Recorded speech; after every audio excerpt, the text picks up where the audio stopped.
Hello and welcome to another BookTube video from me, Lauren, from Lauren and the Books. And today is not a BookTube video, it's about something other than books. So, I've been meaning to start up a series in which I work my way through the alphabet discussing certain topics.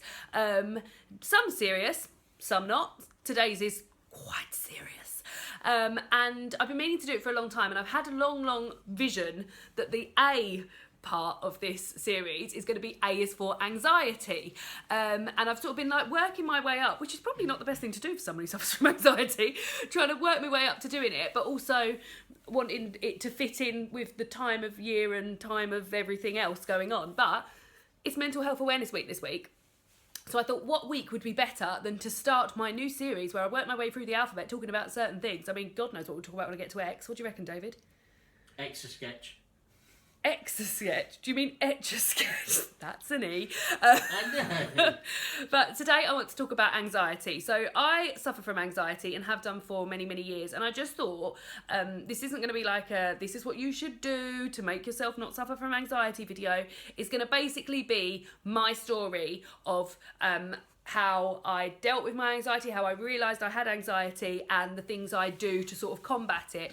This may help some people, it may not, but something I definitely found helpful when I had anxiety. Look at me getting all, oh God. When I had anxiety was just the mere fact of knowing that other people suffered from it. So my relationship with anxiety starts many years ago. So in 2012, it was the London Olympics. And I remember this well because my sister's soon-to-be husband worked at the Olympic Park. And while he was away, my sister had a series of quite severe panic attacks and anxiety. And she said for a long time up until then, she felt like something was wrong, but she didn't know what it was. I, having never dealt with anything like this before, sort of thought, oh, that's a bit weird, but was there for her as much as I could be and helped her through some panic attacks and things like that. And the reason that is important to my relationship with anxiety is because if my sister hadn't have had anxiety and I hadn't have heard her talk about it, when I started suffering from anxiety, I honestly, and this is no exaggeration, I would have thought I was dying. Like, that's how severely my anxiety crippled me. And it seems really mad to be talking about it because I know outwardly I seem like a very confident person, and that just goes to show that all sorts of people can suffer from anxiety. And I did a really good show of covering up that I wasn't suffering from it.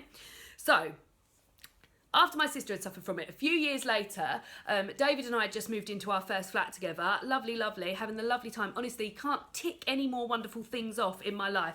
I'm living with my boyfriend who I love dearly. We've moved into a new flat which is gorgeous. My job's going well, honestly everything with work was fine. It's my birthday, Christmas is coming up, my favourite time of the year, we've got a new cat, everything is wonderful. And I started feeling this, honestly, impending doom, and I couldn't really put my finger on, as my sister had said, what was wrong, but I knew I didn't feel right. And some nights, no lie, I would come home from work and literally lay on the bed or lay on the sofa, and I would just, it sounds so melodramatic, but tears would just run down my face and I wouldn't be able to engage in anything. David would just sort of leave me to it. I would just come home and cry, and I had no problems, nothing was going on, and I just felt crippled by this. I was putting on a really good show because a lot of people didn't realise that quite how bad it was, and I didn't acknowledge it until one day I was at work, and my manager at the time called me into her office and said that they'd like to offer me a team leader position. And I'd been really ticking by quite well at work and functioning very well at work, and I almost looked forward to going to work every day because I knew I had a routine, I knew the things I had to do at work, and I knew I could just crack on with it and it wouldn't affect me at all. My anxiety, it was always there. It was there for a long time. It was there for about 8 weeks, just bubbling away. But while I was at work, I managed to sort of keep it under, and because people at work hadn't seen me feeling depressed and things like that, then it was a safe place for me, work, which is crazy, but it was. And my manager at the time called me into the office and said they'd like to offer me a team leader position, and I just burst into tears.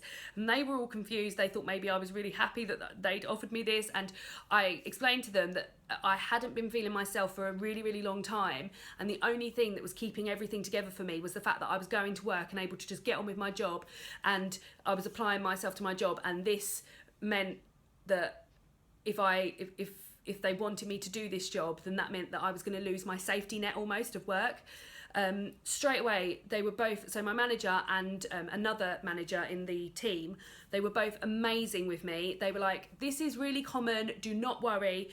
A lot of people have these things, and they could clearly see that I was having like probably what wasn't a panic attack, because I have since had panic attacks and it wasn't like that, but I was uncontrollably crying and just couldn't catch my breath and just couldn't really explain myself. And they were like, this is really normal, do not worry, what can we do to help you?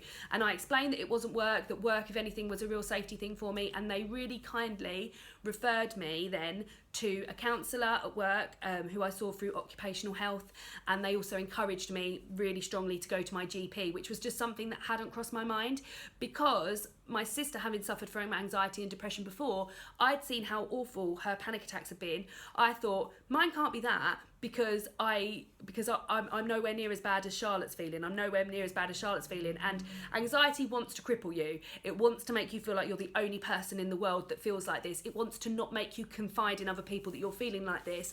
And I put up barriers for myself by saying, well, I'm not going to the GP because I'm not as bad as my sister. That's Minnie just clearing up there, just in sympathy for me. Minnie, stop it. She stopped. So that happened. I went to the GP, I spoke to him, I cried, and I said I've been feeling really unusual for a long, long time and just wanted to feel better. This thing had happened at work, I was going to go for counselling, etc. He put me on a beta blocker, which basically slows down your system, propranolol, 10 milligrams 3 times a day. So I started taking those for a month, and he said, come back in a month's time and we'll have a look at how you're feeling. So I sort of went out of there feeling quite buoyed.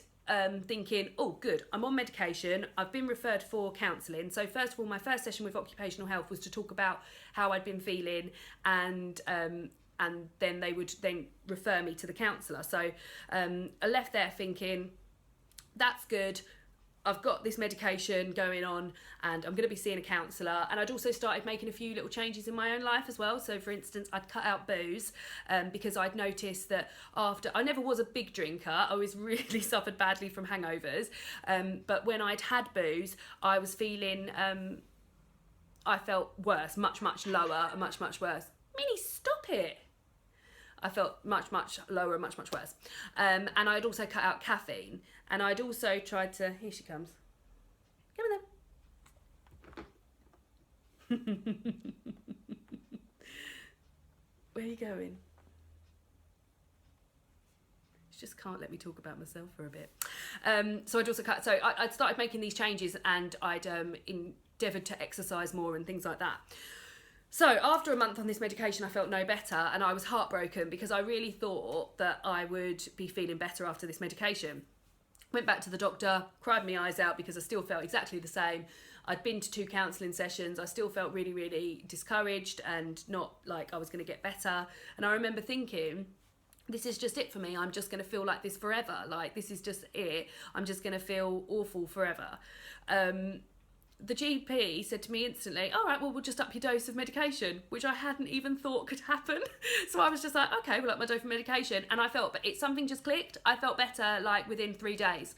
So, and because I remember him saying to me, it might take a while for it to get into your system. And after 4 weeks, I was thinking it should be in my system. And he said, no, it should definitely be working by then. And I remember just thinking, oh. And then he said, okay, so we'll up your dose. So we upped my dose, and I felt better literally in about 3 days. It's probably a combination of things as well, the fact that my counselling was going really well and things like that. However, the dose, just to tell you all the details, propranolol gave me really itchy legs, like severely itchy. I'd literally sit in the bath like, ah! And gave me crazy gory and like graphic dreams. Like really crazy gory graphic dreams. But those passed. As I got it into my system, that passed and I felt much better. So I had been taking propranolol. I think I was on 20 milligrams 3 times a day. At that point, I'd been going to a counsellor once a week for a few weeks, and I started feeling better. Another barrier that I put up for myself was that I was really frightened to tell my friends that I wasn't drinking booze anymore, which sounds crazy, but a lot of the socialising that my friends and I did involved going out and getting drunk and just being daft. So for me to start not doing that, I felt like I was letting people down. So I got myself a lot upset about that, and it took me a long time to say to my friends, and some of them I still haven't really face on said that this is why I stopped drinking.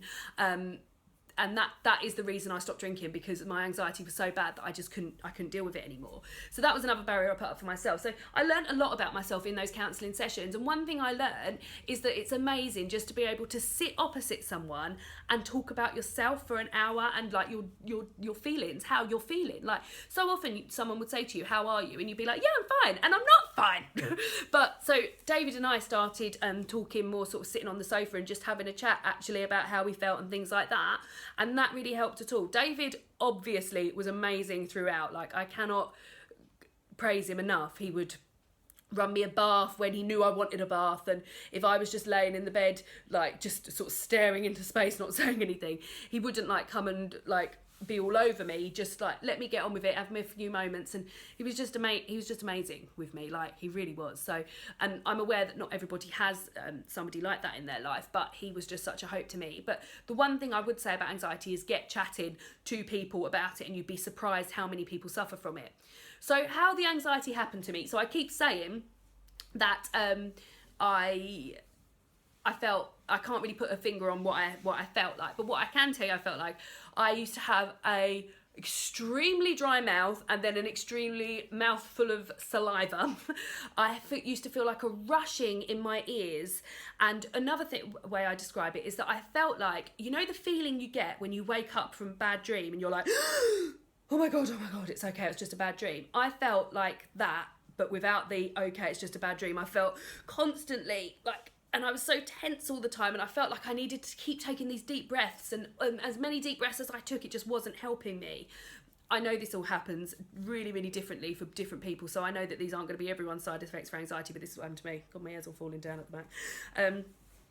So yeah, so things that I do to deal with my anxiety now. So I'm not on medication anymore. I actually ended up going up to 30 grams 3 times a day of propranolol. So I was never on antidepressants, but I was on beta blockers, because I will say I never felt like I was depressed. I always felt like just anxiety. Like for me, depression for me would have been like the next step, and I never felt I made it all the way to like the dark side, if you know what I mean. So I built my way up to 30 milligrams, then I came down to 30 milligrams 3 times a day, then I came down to 20 milligrams 3 times a day, then I got down to 10 milligrams 3 times a day, and then I stopped. And I still I have packs of the propranolol now, and I still take them if I feel wobbly. Now I know that one tablet of 10 milligrams of propranolol isn't going to make me feel any better, but it makes me feel better to take a tablet and think, oh, I'm going to start feeling better now. And I know I've got the option of going back to my GP at any time to get more tablets, and if that arose, if I needed to do that, then I definitely would do that. So that's something I always feel like. So when I feel wobbly, which does happen, I couldn't even put a time limit on. I couldn't be like, oh, it happens once a month or it happens twice a month. Sometimes it will happen for like 2 weeks back to back. Sometimes it will happen once in like 4 months, and I'll never feel like it again. But I always have a sort of checklist. So if I feel like anxious and I can feel it here, it's like fluttering, I first of all check that I don't need a wee because sometimes I need a wee and I feel panicked about needing a wee. I also check I'm not hungry or thirsty, because those make me feel like that as well. I check that I'm not too hot or too cold, because I feel like those too. And I also make sure that I'm not super, super tired. If I've checked all of those things off and I still feel funny, I'll think about it once I've had a sleep, whether that be a nap, whether that be a sleep overnight, etc. Then I do it. Most of the time I feel much better afterwards, but if I don't feel like that, I then start not like proper trying to ascribe this feeling to something, but maybe start thinking, well, is it because you've drunk a cup of caffeine tea, for instance, because that does make me feel funny? Is it because you're nervous about this? Is it because, and this sounds daft, but is it because it's Christmas or you're looking forward to something? Because for so often, and my sister and I often say this, sorry, this must be really, I'm just trying to get my hair up. There we go. So often my sister and I say that we confuse excitement with feeling anxious because they're very, very similar feelings. So I sort of have a bit of a tick list to myself that I sort of tick off as I go. So yeah, so I feel great today and I felt really good for a long, long time, but I do know that things happen. I've never been diagnosed with it, but I honestly think that both my sister and I have SADS, or some form of seasonal affective disorder, because I always feel funny just before Christmas when it's changing into winter. I always feel funny when the clocks go forward or back, which is seasonal changes as well, and like when summer turns from summer to spring, when it gets sort of really hot. So I really think that that's something to do with that. I've never done anything about that. That's almost just self-diagnosed, guys, which is always a great thing to do. So yeah, that's my story with anxiety.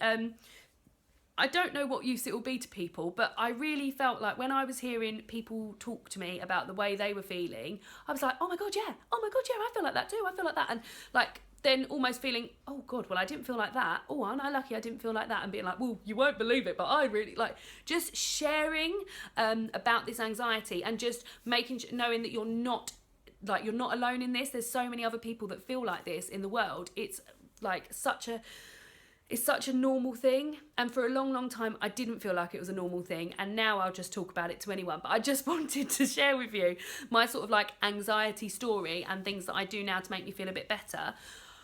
I hope none of you suffer from anxiety, but if you ever do, then do please let me know, because I'm sure, like I said, it's always good to chat, and I'd love to hear people's like experiences and things in the comments, and anything you do to make yourself feel better if you're suffering from an anxiety attack and things. But that's it from me today. I hope you've enjoyed it. It's been a bit different. I think my next video, B is for, what do you think it should be about? I don't know yet. I'm happy to cover like important things and not so important things and just all things. B is for bye.